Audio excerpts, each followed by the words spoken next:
So, yeah, apparently we're gonna get another season of Goblin Slayer, which I guess is a good thing, because for what the first episode, it was kind of, yeah, not exactly that good of a way to start the show, but as it progressed, it kind of it got, it got easier to watch, and let's just say, it becomes a bit more apparent that there might be a little bit more to this than just some guy killing goblins for the heck of it. So, yeah, if you guys haven't seen my first impressions of the show, go ahead and watch that first, or watch the show. I think it just finished the first season. However, we have received an announcement that it's going to get a second season. However, there was something that was kind of bugging me later on, and it has to do with this scene where, yeah, it was, I forget which episode, I think it was 9 or something like that, I don't know, I kind of lost track, where basically Goblin Slayer realizes that his hometown, or his farm, the farm where he lives in, is probably going to be attacked next by the goblins. And that actually kind of did get me thinking around how much damage could the goblins have done all this time.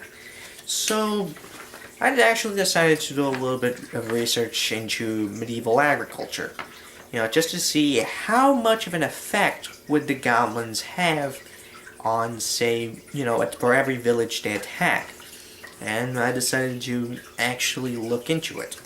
So I should probably mention, go ahead and that yes, this is a bit of a sort of a social sciences video. So, and yes, I have done this before. I think the last time I did something similar to this had to do with SAO2, mainly because, well, it's SAO. I'm not going to do an anime review. We kind of already know what to expect from a show like that, so I just decided, you know what, let's dive into some physics. I think I actually bought a lightsaber for that. I have no idea where that thing went, but yeah, just 2 videos you guys might want to watch after this. But yeah, let's actually get into this video.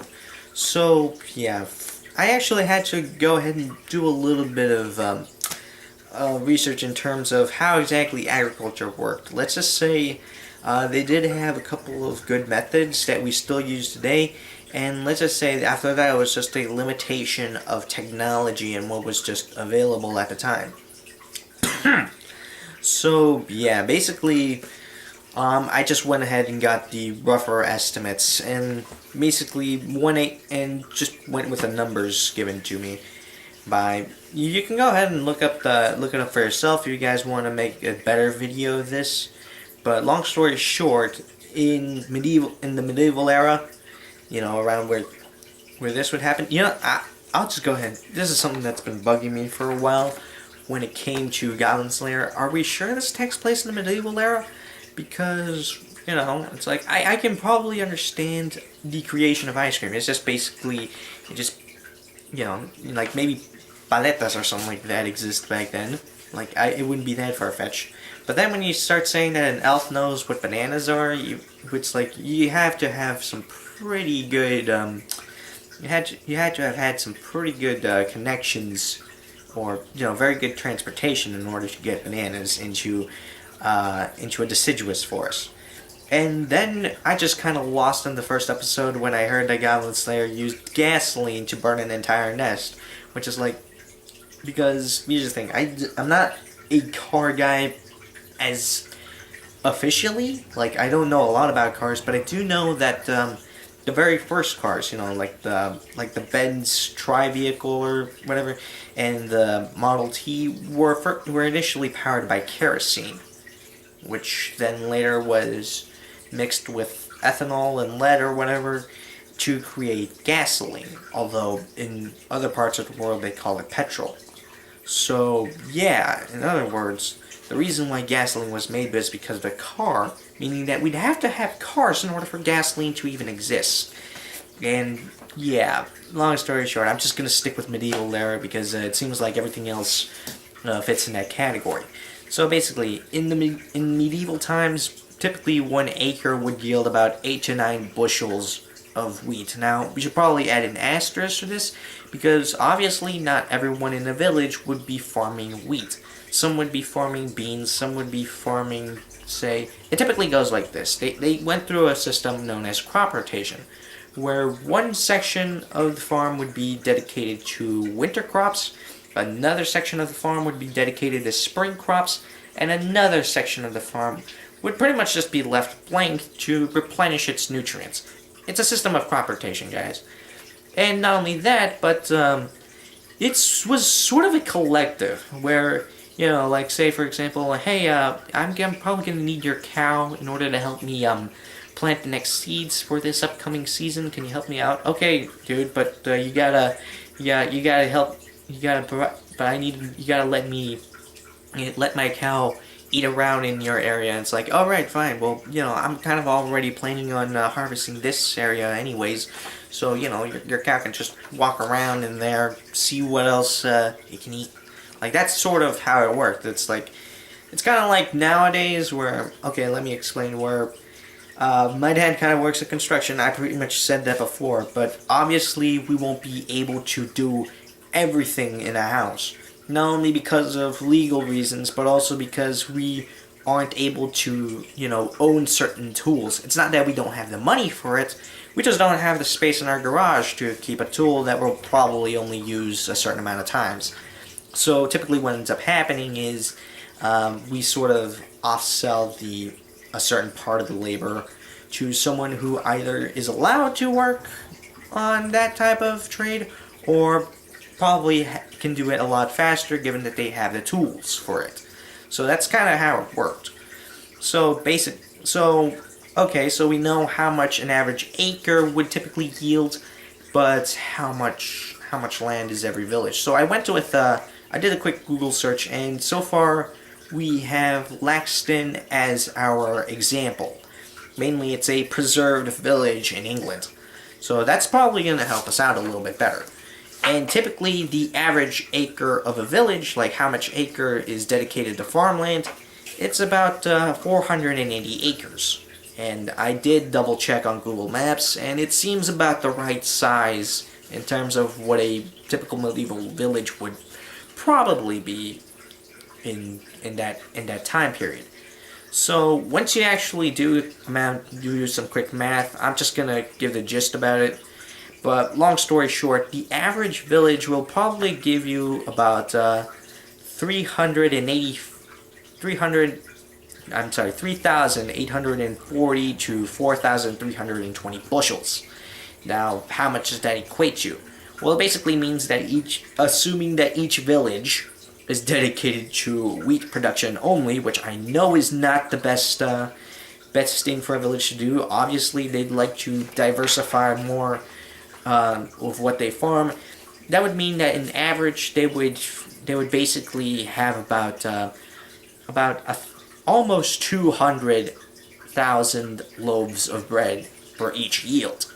Now, like I said, obviously they wouldn't do that. So obviously, when you consider that the population of that village as it currently stands, or what it would stand, would probably be about 300 people, it seems like it would feed, assuming that people would live off of bread alone, it would be feasible. But then again, if you eat bread alone, you're gonna die of scurvy.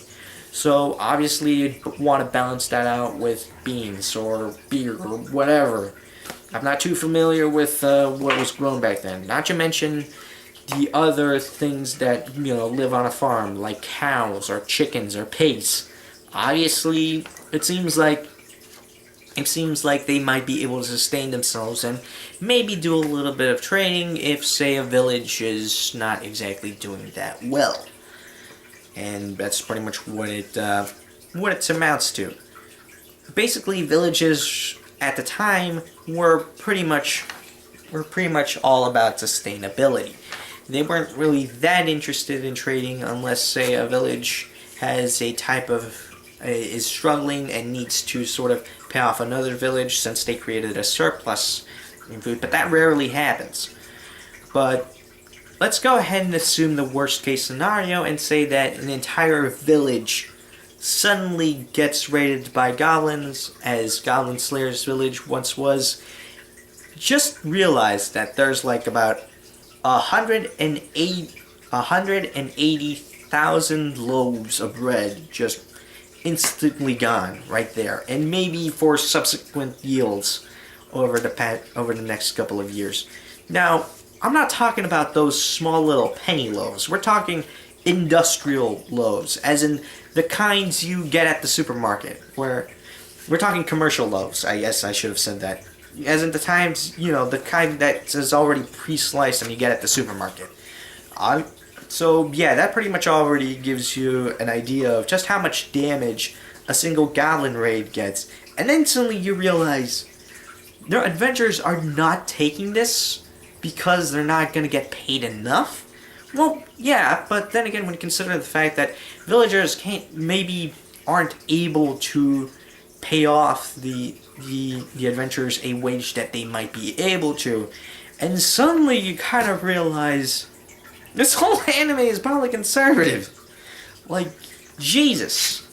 It's like, okay, I'm just gonna go ahead and say this. When you consider the fact that they can only pay a certain amount of money to the adventurers to kill goblins, and that they're not gonna take them because they're not getting paid enough or because it's not glorious enough, dude, you're essentially saving a village from getting demolished.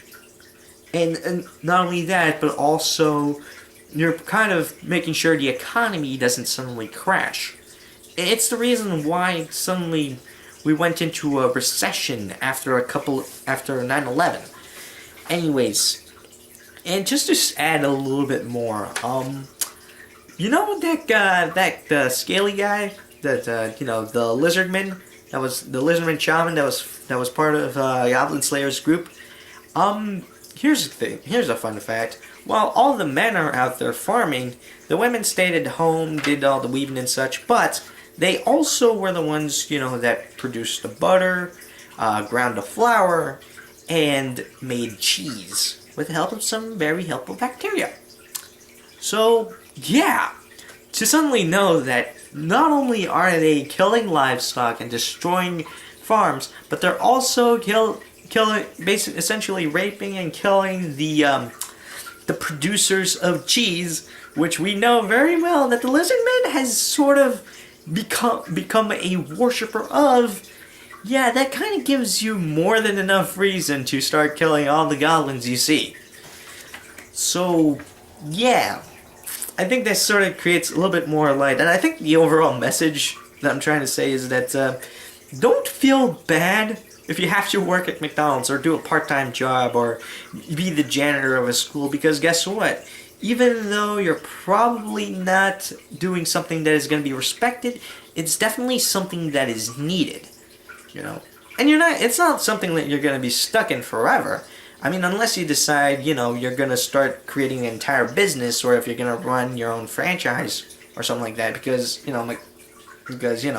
sometimes people who stay long enough in McDonald's end up being assistant managers and then end up owning their own restaurant chain, like their own little stand by the freeway, and every rush hour they're like ready, where it's like, okay, I need this many patties ready for the burgers or such, and it's like you kind of realize that you are sort of contributing to the greater world, even if people aren't going to give you, the respect you deserve. So basically, you do you. You know what you're doing. Don't take bullcrap from other people. Just do what you want, man.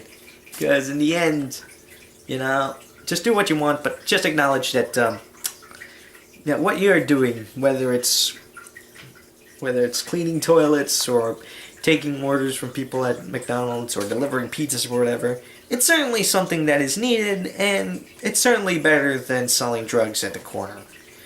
And also, just to cap it off, they do actually go into the final episode, where the adventurers that supposedly killed the demon lord suddenly come back. They're talking about this festival, and then they heard that hey, there's a goblin slayer that sort of killed all the goblins and make sure the village didn't get raided. And it's like, wow, I really gotta find that guy and maybe give that person my thanks, because the only reason I'm even having a festival when I come home is because this guy sort of killed all the goblins that would have raided it.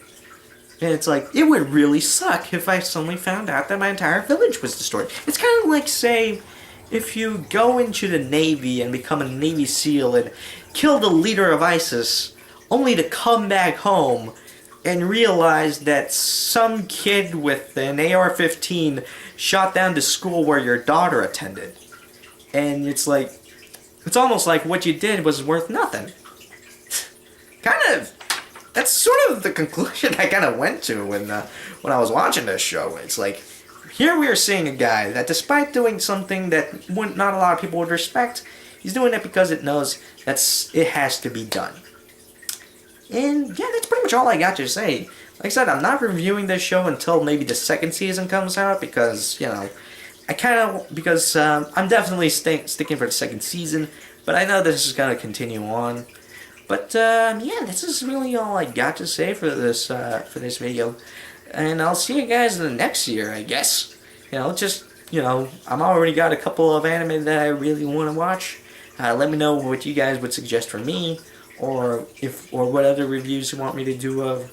Leave a like, share, subscribe, ring the bell. You guys know what to do. And until then, this is me saying, thank you for being smart. Sayonara.